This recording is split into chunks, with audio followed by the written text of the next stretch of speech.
चंद्रगिरी माँ माथे नवा के हो भक्ति से लगाबो चंद्र प्रभु प्रभु के जयकारा, चंद्र प्रभु प्रभु के जयकारा।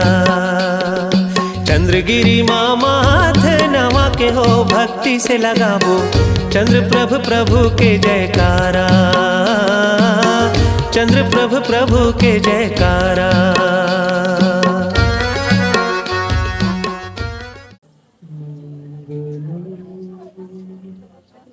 भगवान वीरो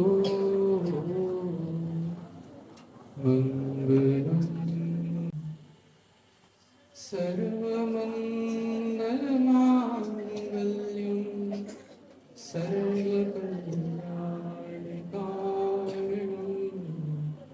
प्रभावं सर्वधर्माणां जयं जयतु अनंतानंत सिद्ध परमेष्टि भगवंतों के संत शिरोमणि आचार्य भगवान श्री विद्यासागर जी महामुनि महाराज की, आचार्य परमेष्टि श्री समय सागर जी महामुनि महाराज की, अन्य कमला करुण मुनि महाराजों की,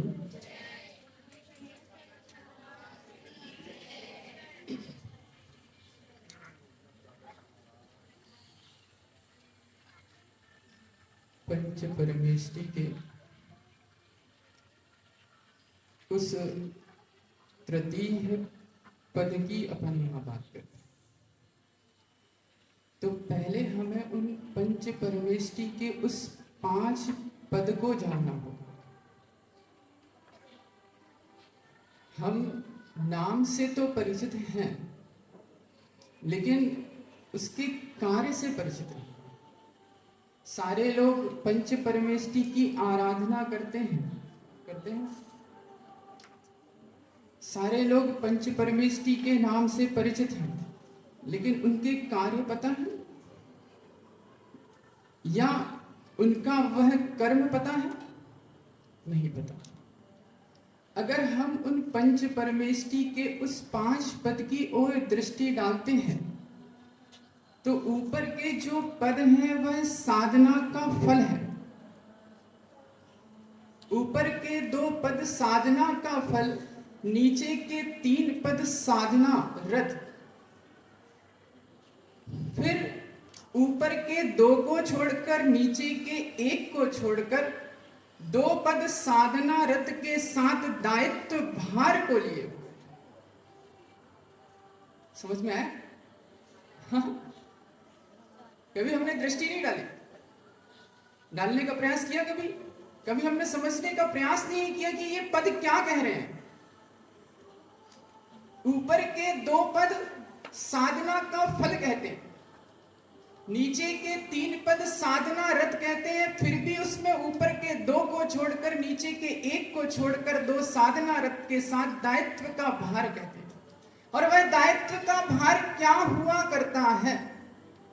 वह स्वयं या योग्यता के अनुसार। और इसका चयन कौन किया करता है? स्वयं कि उसका गुरु। यह महत्वपूर्ण है कि उस योग्यता का आकलन करके किसको उस दायित्व भार को सौंपना है। तो इसका कब चयन किया जाता है? जो उसका गुरु हुआ करता है वह आचार्य पद में प्रतिष्ठित था, जिसे उसके गुरु ने तद योग्य योग्यता के अनुसार उस आचार्य पद को दिया था।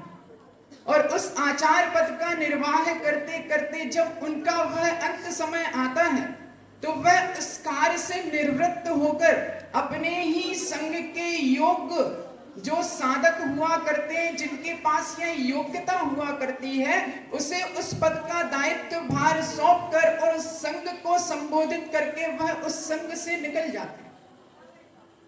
तब वह आचार्य पद में वह प्रतिष्ठित होकर उस कार्य को, वह दायित्व भार को लेकर वह संचालित करता है। लेकिन हमने आज तक ये सब चीजें जानने का प्रयास नहीं किया कि आचार्य पद क्या हुआ करता है, उपाध्याय पद क्या हुआ करता है, इनके कार्य क्या हुआ करते हैं, उनका कर्म क्या है। बस मात्र हमने पंच परमेष्टि के उस नाम का स्मरण किया, जब तक उनके उस कार्य की ओर दृष्टि नहीं डालेंगे, उनके दायित्व भार की ओर, उनके गुणों की ओर दृष्टि नहीं डालेंगे, तब तक वह आनंद नहीं आ सकता। तो जब आचार्य की महिमा, जब हम उनके गुणों के आधार पर देखते हैं, तब हमें आनंद आता है कि वह आचार्य महाराज के गुण क्या हुआ करते। अगर वक्ता की बात करते हैं तो मात्र आचार्य महाराज को ही वह अधिकार हुआ करता है। सर्वार सिद्धि पढ़ी होगी, उसमें लिखा है वक्ता त्रयो प्रकार, 3 प्रकार के वक्ता हुआ करते हैं। प्रथम तीर्थंकर देव सामान्य केवली, द्वितीय वक्ता गणधर देव शुद्ध केवली, और फिर उसके बाद आराती ही आचार्य, तृतीय वक्ता। यानी वक्ता कौन हुआ करता है? मात्र वह आचार्यों को अधिकार है उस वक्तृत्व, उस शास्त्र के उस वाचन करने का, और वही प्रमाणिक कहलाता है। वही आचार्य जब अपने उस कार्य को अपने ही योग्य शिष्य को सौंप कर जाता है, तो यहां पर 2 परिस्थितियां उत्पन्न हुआ करती हैं।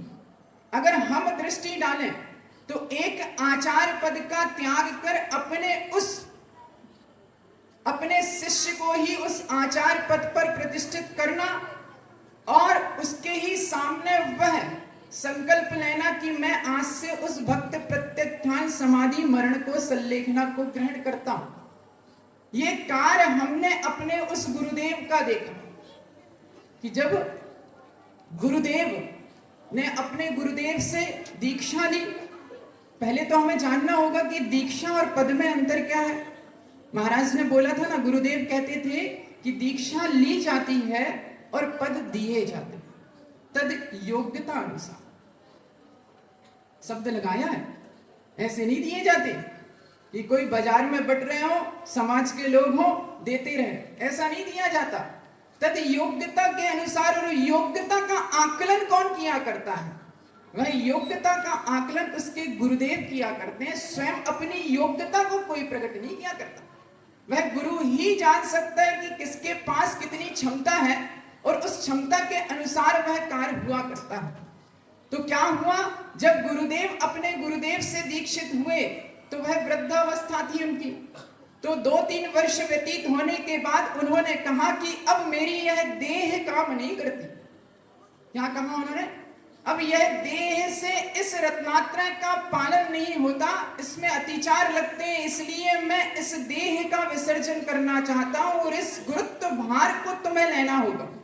गुरुदेव ने स्वीकार नहीं किया, लेकिन उन्होंने अपने उस गुरु के उस वचनों को भी अपने सिरोधार करके कार्य करना पड़ा।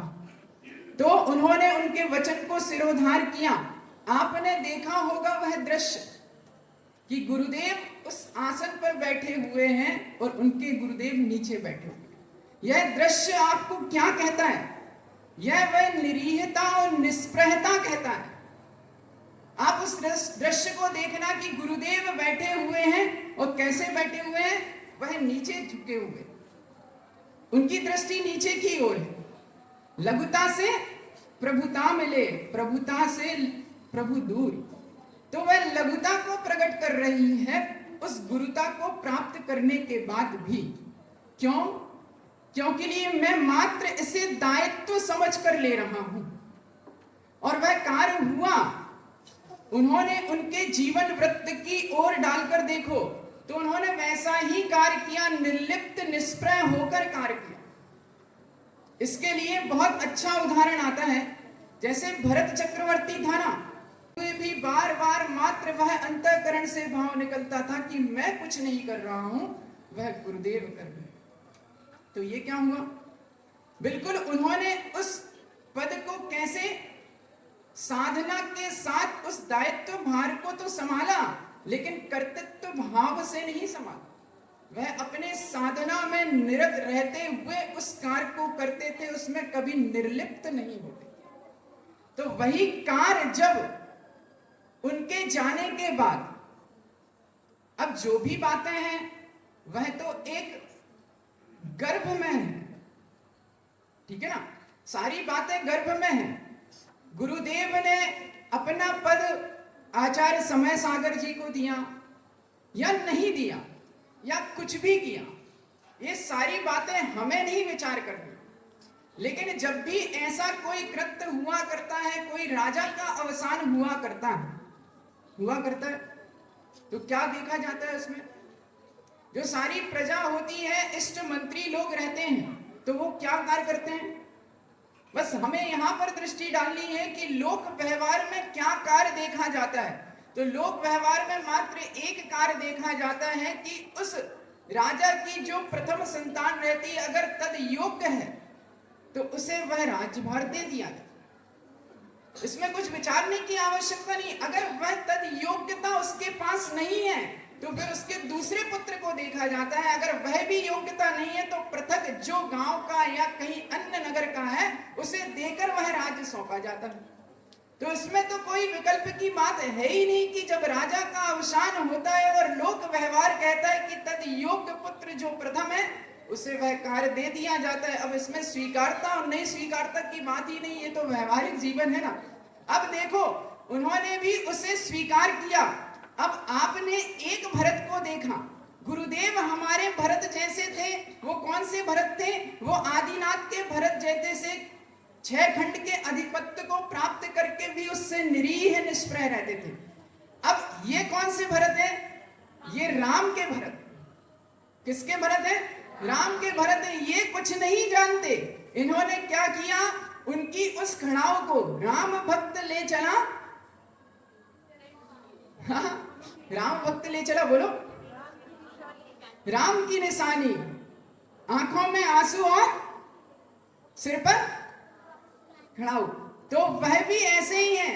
जो समय सागर महाराज हैं वह कैसे हैं? उस भरत के राम की तरह है, नहीं, राम के भरत की तरह है। कैसे? कि उन्होंने, मैं कुछ नहीं जानता, वो कहते हैं मैं कुछ संचालन कर रहे हैं, इसलिए हमें यहाँ कुछ सोचना ही नहीं चाहिए। हमें तो मात्र गुरुदेव की जय जयकार करके उस कार्य को संचालित करते चले जाना चाहिए और कुछ नहीं सोचना और कुछ नहीं विचार करना। तो बंधुओं, समय हो गया ऐसी ही निष्प्रहता और निरीहता हमारे अंदर भी आए। उस पंच परमेष्टि के उन 5 पदों को याद करो। मात्र ये दायित्व भार है, और दायित्व भार भी कब तक है?